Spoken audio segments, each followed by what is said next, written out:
नमस्कार. आपलं स्वागत आहे आयकॉन स्टील प्रस्तुत बिल्ड आयकॉन या उपक्रमामध्ये. आज आम्ही आलो सांगलीमध्ये आणि माझ्यासोबत आहेत खरं तर सुनील कोकिटकर अशी फक्त ओळख त्यांच्या नावाची आहे, पण त्यांच्या कामाची जर ओळख म्हणलं तर मला सांगायला 2 महत्त्वाच्या गोष्टी आवडतील. त्या म्हणजे 1980 पासून त्यांनी या क्षेत्रात आपले पाय रोवायला सुरुवात केली. असं पाय रोवायला यासाठी म्हणेन, कारण नुसतं फक्त एखादा व्यक्ती एखाद्या क्षेत्रात काम करत नाही, तर त्यातला पहिला होण्याचा मान मिळवतो आणि बरोबर. सांगलीतल्या पहिली रेसिडेन्शियल प्रोजेक्ट ज्यांच्या नावावर आहे, ते आज माझ्या शेजारी आहेत. त्यामुळे हा साधारणपणे कन्स्ट्रक्शन इंडस्ट्रीचा प्रवास, सांगली जिल्ह्याचा कन्स्ट्रक्शनच्या अँगलने असणारा प्रवास, त्यांच्या अनुभवाचा प्रवास, हा सगळा आज आपण बिल्ड आयकॉन या प्लॅटफॉर्मवर आज उलगडणार आहोत. सगळ्यात आधी गप्पांना मला सुरुवात करायला आवडेल ते म्हणजे तुमच्या साधारणपणे शैक्षणिक पार्श्वभूमीपासून. ते म्हणजे तुमची शाळा कुठली होती, कॉलेज कुठलं होतं, आणि सगळ्यात महत्त्वाचं म्हणजे या फील्डकडे कसं वळालात, त्याची प्रेरणा कोण होती, प्रेरणास्थान कोण होतं, त्या बरोबर. सगळ्याबद्दल ऐकायचंय. बरोबर सर.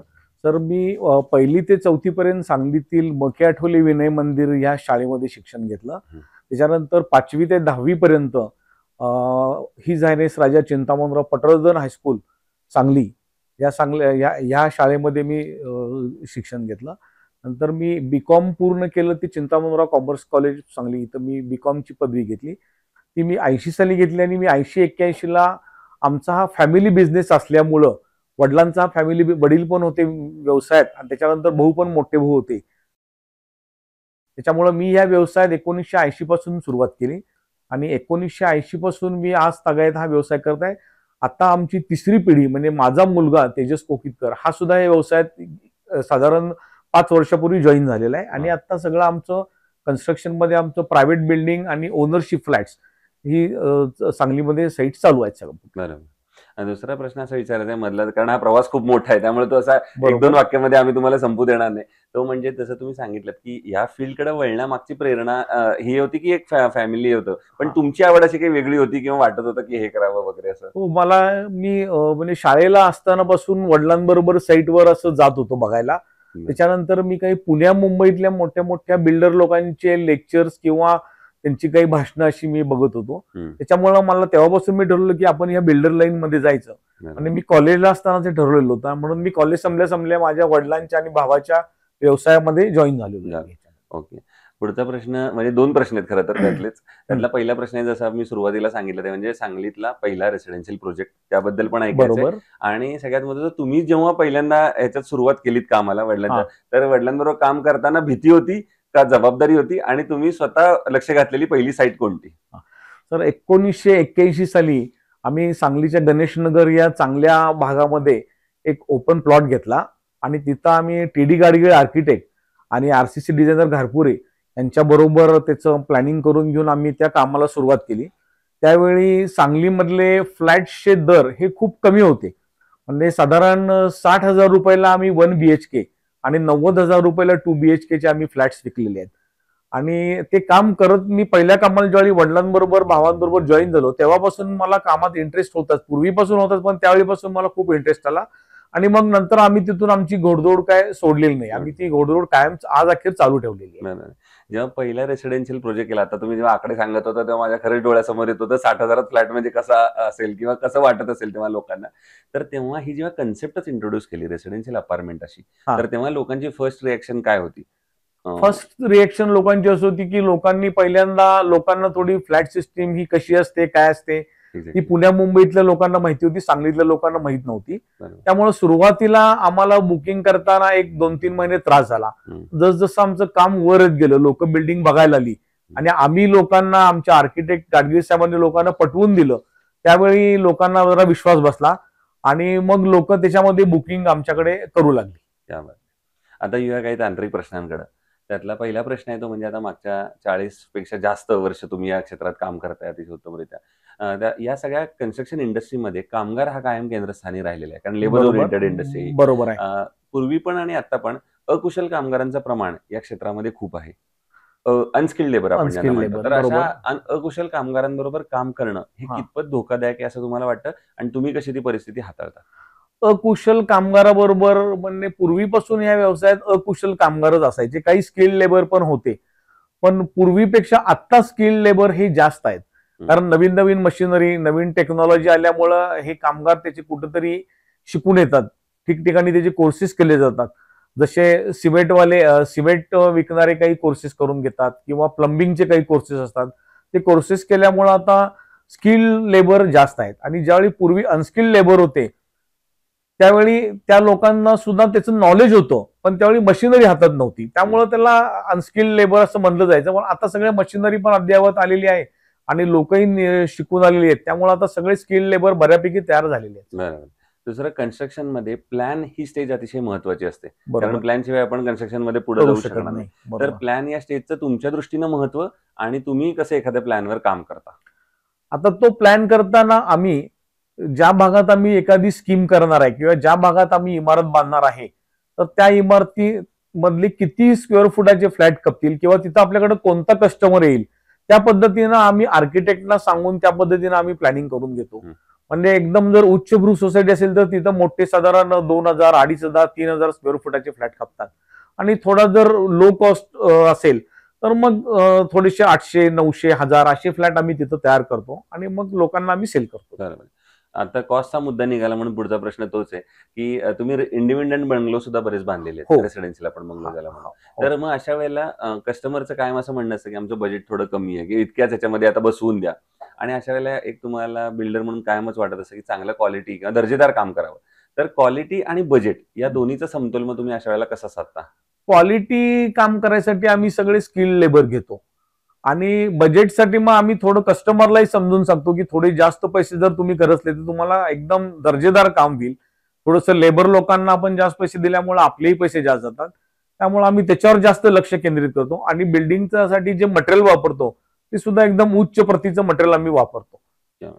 पुढचा प्रश्न आता या सगळ्यापेक्षा थोडा वेगळा आहे. तो प्रश्न असा आहे की असं म्हणतात की जर एखाद्या शहराचा किंवा जिल्ह्याचा विकास कसा होणार आहे हे विचारायचं असेल तर दोनच लोकांना विचारा, ते म्हणजे राजकारणी किंवा बिल्डर.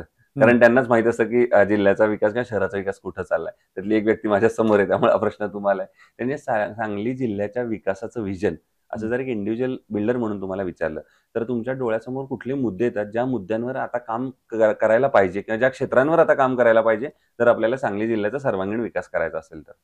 त्याच्यामध्ये सर कसं आहे की सांगली जिल्ह्याचा विकास व्हायचा असेल तर सांगलीला जोडून जाणारे जे महामार्ग आहेत त्या महामार्गाला हे सांगलीतले जे इंटरनल रोड आहेत ते सगळे जोडले पाहिजेत.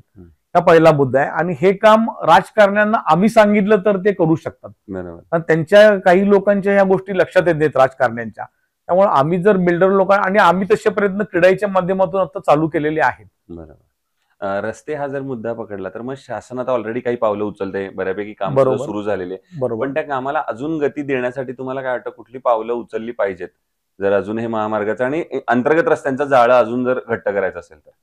त्याच्यासाठी आपण या राजकारणी लोकांच्या मागे लागून त्यांच्याकडून हे काम करून घेतलं पाहिजे. बरोबर.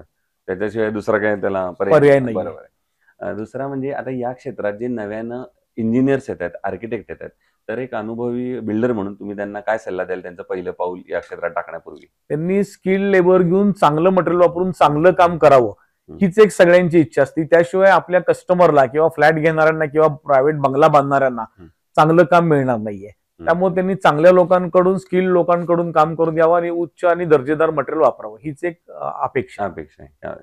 आता पुढचा थोडा अवघड प्रश्न तुमच्यासाठी असा आहे की आजपर्यंत 70 पेक्षा जास्त प्रोजेक्ट केल्यानंतर जर त्यातला एकच प्रोजेक्ट असा मी विचारला की जो तुमची खरी ओळख बनला किंवा आयकॉनिक प्रोजेक्ट आपण असं म्हणू तुमचा, तर असा कुठला प्रोजेक्ट सांगाल? त्या प्रोजेक्ट बद्दल ऐकायचंय सर. 2001 साली मी दत्तप्रसाद अपार्टमेंट नावाची एक स्कीम केलेली होती आणि त्या बिल्डिंगला सांगलीतील आर्किटेक्ट इंजिनियर असोसिएशननं मला एक पुरस्कार दिला. त्यांनी त्याच्यासाठी बाहेरचे लोक बोलून त्या बिल्डिंगला त्यांनी बिल्डिंगची पाहणी केली. बिल्डिंग माझी पूर्ण झालेली होती, त्याच्यामध्ये फ्लॅट्स आणि दुकान गाळे होते आणि ती बिल्डिंग मी खरोखरच मन लावून चांगली केलेली होती. त्यामुळं त्या बिल्डिंगला आमचा पहिला पुरस्कार मिळाला. ही गोष्ट आहे 2001 ची. आणि आत्ता सध्या लेटेस्ट मी धामणी रोडला 100 फुटी रोड लगत नेस्ट इन म्हणून एक बिल्डिंग केलेली आहे. तर तिथे मी 2 बंगलो, एक मोठं शॉप्स आणि वरती 6 फ्लॅट्स केले. ती अत्यंत उत्तम झालेली बिल्डिंग आहे माझी. खूप चांगली बिल्डिंग झालेली आहे. त्या बिल्डिंगला लोकांनी व्हिजिट करून बघावे अशी माझी इच्छा आहे. इतकी चांगली बिल्डिंग झालेली आहे. क्या बात आहे. आणि आता इतक्या वर्षांचा प्रवास आहे, यशस्वी प्रवास आहे अर्थात, म्हणल्यावर अडचणी पण तितक्याच आलेल्या असणार. बरोबर. तर एखादा असा प्रसंग की एखादी अडचण किंवा असा प्रॉब्लेम आणि त्या आव्हानावर तुम्ही कशी मात केलीत, असा एखादा प्रसंग किंवा साईट आठवतीये का? तर तशी आव्हानं भरपूर येतात. बरेच वेळा महानगरपालिकेकडून काहीतरी कॉम्प्लिकेशन्स व्हायची शक्यता असती, हम्म. बिल्डिंग परमिशनच्या बाबतीत, किंवा कामावर काहीतरी ऍक्सिडेंट घडलेले असतात. तर हे त्या वेळी आम्ही त्या परिस्थितीनुरूप हे सगळे प्रॉब्लेम सोडवत असतो. आणि असे अनुभव मला सुद्धा भरपूर आलेले आहेत माझ्याकडे, किंवा काही कामावर काही ऍक्सिडेंट म्हणून डेथ झालेली असती. या प्रकारच्या सगळ्या ह्याला तोंड देत असतो आम्ही. बरोबर. दुसरं, कन्स्ट्रक्शन मध्ये स्टील हा अतिशय महत्वाचा घटक आहे. तर स्टील निवडताना तुम्ही काय पॅरामीटर साधारणपणे बघता आणि मग ठरवता की हे स्टील चांगलं आहे आणि हे वापरलं पाहिजे? स्टील वापरताना आम्ही साधारण एक 2-3 कंपन्यांमध्ये कंपॅरिझन करतो, आणि त्याच्यातलं जे चांगलं स्टील आहे ते, की आम्हाला जे स्टील लागतं त्याचं बेंडिंग व्यवस्थित किंवा त्याची स्टॅबिलिटी हे सगळं पाहून आम्ही स्टील घेतो आणि त्या पद्धतीनं त्याची खरेदी करतो. आणि आयकॉन स्टील यापूर्वी तुम्ही कधी वापरलंय का? हो, मी मागच्या जवळजवळ 6 ते 7 प्रोजेक्टला आयकॉन स्टील वापरले. आता आपल्याला जे मी सांगितलं की नेस्ट स्टील म्हणून जी स्कीम धामणी रोडला केली आहे तिथं, आणि आता माझी ऑनगोईंग प्रोजेक्ट माझा ट्युलिप रेसिडेन्सी म्हणून चालू आहे विश्रामबाग नेमिनाथ नगर मध्ये, तर त्याला मी पूर्ण आयकॉन स्टील वापरले आणि अजूनही मी ते वापरतोय आणि पुढच्या कामाला मी तेच वापरतो. तर प्रॉडक्ट म्हणून पण तुम्ही सॅटिस्फाईड आहात आणि सर्व्हिस बद्दल पण? सर्व्हिस बद्दल आहे, आमचे जे सांगलीतले डीलर आहेत श्रीकांत पाटील यांच्याकडून आम्हाला उत्तम सेवा मिळते त्याची. सो हे होते बिल्डर सुनील कोकितकर सर. आणि मी सुरुवातीला म्हणलं तसं, जेव्हा एखाद्या व्यक्तीला इतका मोठा अनुभव असतो, 40 वर्षांपेक्षा जास्त माझं, तर मी त्यांना म्हणलं तसं माझं वयही तेवढं नाहीये असं, पण तेवढा अनुभव असताना अर्थात तेवढे सांगण्यासारखे प्रसंग असतात आणि तेवढे सांगण्यासारख्या घटना असतात. पण तरी त्यांनी त्या मोजक्या आणि महत्वाच्या शब्दांमध्ये आपल्याशी संवाद साधला. तर पुन्हा एकदा आपले मनापासून आभार. आणि भविष्यात सुद्धा अशाच आयकॉनिक प्रोजेक्टची निर्मिती व्हावी, ज्यामुळे तुमची आणि सांगलीकरांची सगळ्यांचीच मान एका अर्थानं उंचावेल. याच आयकॉन स्टील तर्फे मनपूर्वक शुभेच्छा. धन्यवाद.